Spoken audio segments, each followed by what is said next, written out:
বাহ, এবার আরে তো অনেক জোস জোস গরু উঠছে। যাই আরে দুইটা গরু কিনি আর না কিনি একটু দাম দর করে। মামা, তোমার এই গরুটা তো জোস, দাম কত এটার? বাবা গরুটা লইব তুমি? নমুনা মানি, এটা তুমি কেমন কথা বললা মামা? আমি ব্রাজিলের ফ্যান, ব্রাজিল কাপ লইতে পারুক আর না পারুক, আমি কিন্তু গরু ঠিকই লমু। ও দাম কত? আচ্ছা বাবা, গরুর দাম তো এমনি 5 লাখ, তোমার লাগে 50,000 কম, 4.5 লাখ দিও তুমি। এই গরু 4.5 লাখ টাকা? না মামা, 4.5 লাখ টাকা দিয়ে আমি গরু লমু না, আমি অন্য গরু দিই। আরে মামা খারাও না, গরুর একটা দাম আছে না, দাম কও, কত দিবা কও? না মামা, বেশি কইতাছো না, লমু না। আরে মামা কও কত দিবা, সমস্যা কি, কও কত দিবা?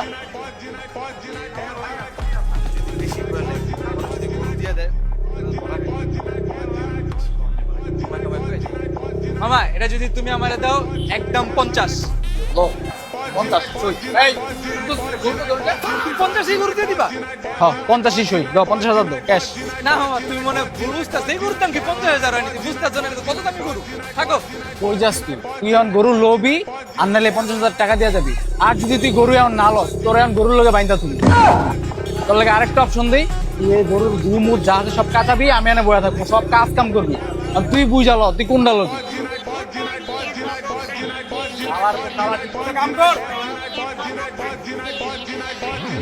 মামা, এবারে লিগে মাফ করে দেওয়া যায় না? আমি তোরে মাফ করে দিতাম যদি তুই ব্রাজিলের ফ্যান না হইতি। তো গো ব্রাজিল ফ্যান গো, অর্জনের থেকে গর্জন বেশি। আজকে তোর গর্জন গরুর পুটকি দিয়ে ভরা দিমু। তোর কাজ কর।